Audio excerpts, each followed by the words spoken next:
السلام علیکم ورحمۃ اللہ وبرکاتہ۔ پیارے بہن بھائیوں، اس ویڈیو میں ہم آپ کے لیے لے کر آئے ہیں حج کی فرضیت کی شرائط، ارکان اور قسمیں۔ حج ایک بہت اہم عبادت ہے اور دین اسلام کا 5واں رکن ہے۔ یہ وہ معلومات ہے جس کا جاننا ہر مسلمان کے لیے انتہائی ضروری ہے۔ حج کی فرضیت۔ ہجرت کے 9ویں سال حج فرض ہوا۔ آپ صلی اللہ علیہ وآلہ وسلم نے سن 10 ہجری میں واحد حج کیا جسے حجۃ الوداع کہا جاتا ہے۔ یہ آپ کی زندگی کا پہلا اور آخری حج تھا۔ حج کی فرضیت کی 5 شرائط ہیں۔ پہلی شرط مسلمان ہونا ہے۔ غیر مسلموں پر حج فرض نہیں اور نہ ہی ان کے لیے مناسک حج ادا کرنا جائز ہے۔ دوسری شرط عقل ہے۔ انسان کو عقل مند یعنی کہ عاقل اور بالغ مسلمان ہونا چاہیے۔ پاگل مجنون پر حج فرض نہیں۔ تیسری شرط بلوغ ہے۔ نابالغ بچے پر حج فرض نہیں۔ چوتھی شرط آزادی ہے۔ غلام ہو یا باندی ہو ان پر حج فرض نہیں۔ اس کے بعد ہم آپ کو بتاتے ہیں کہ حج کی کتنی قسمیں ہیں۔ حج کی 3 قسمیں ہیں۔ نمبر 1 حج افراد، نمبر 2 حج تمتع اور نمبر 3 حج قران۔ حج قران یہ سب سے افضل ہے۔ یہ حج ادا کرنے والا قارن کہلاتا ہے۔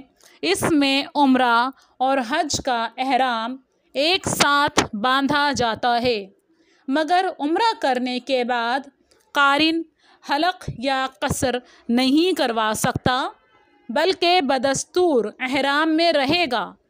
10ویں یا 11ویں یا 12ویں ذی الحجہ کو قربانی کرنے کے بعد حلق یا قصر کروا کے احرام کھول دے۔ نمبر 2 ہے حج تمتع۔ یہ حج ادا کرنے والا تمتع کہلاتا ہے، متمتع کہلاتا ہے۔ پاکستان اور ہندوستان سے آنے والے عموماً تمتع ہی کیا کرتے ہیں۔ اس میں آسانی یہ ہے کہ اس میں عمرہ تو ہوتا ہی ہے لیکن عمرہ ادا کرنے کے بعد حلق یا قصر کروا کے احرام کھول دیا جاتا ہے اور پھر 8 ذی الحجہ یا اس سے قبل حج کا احرام باندھا جاتا ہے۔ نمبر 3 ہے حج افراد۔ افراد کرنے والے حاجی کو مفرد کہتے ہیں۔ اس حج میں عمرہ شامل نہیں ہے۔ اس میں صرف حج کا احرام باندھا جاتا ہے۔ اہل مکہ اور حلی یعنی میقات اور حدود حرم کے درمیان میں رہنے والے باشندے مثلاً اہلیان جدہ شریف حج افراد کرتے ہیں۔ دوسرے ملک سے آنے والے بھی افراد کر سکتے ہیں۔ یہ ہیں حج کی 3 قسمیں۔ اب ہم آپ بہن بھائیوں کی خدمت میں حج کا مختصر طریقہ بیان کرتے ہیں۔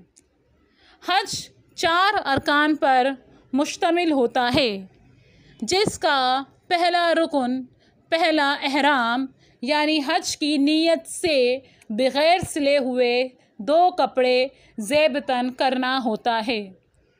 دوسرا رکن وقوف عرفہ یعنی میدان عرفات میں قیام کرنا ہے۔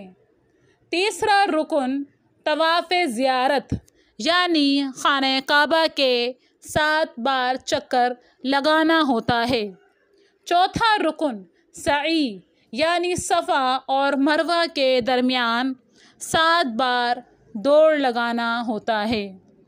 امید ہے یہ حج کے بارے میں مختصر مگر جامع معلومات آپ کے لیے مفید ثابت ہوئی ہوگی۔ اس سے پہلے ہم نے حج کی فضیلت و اہمیت بیان کی ہے۔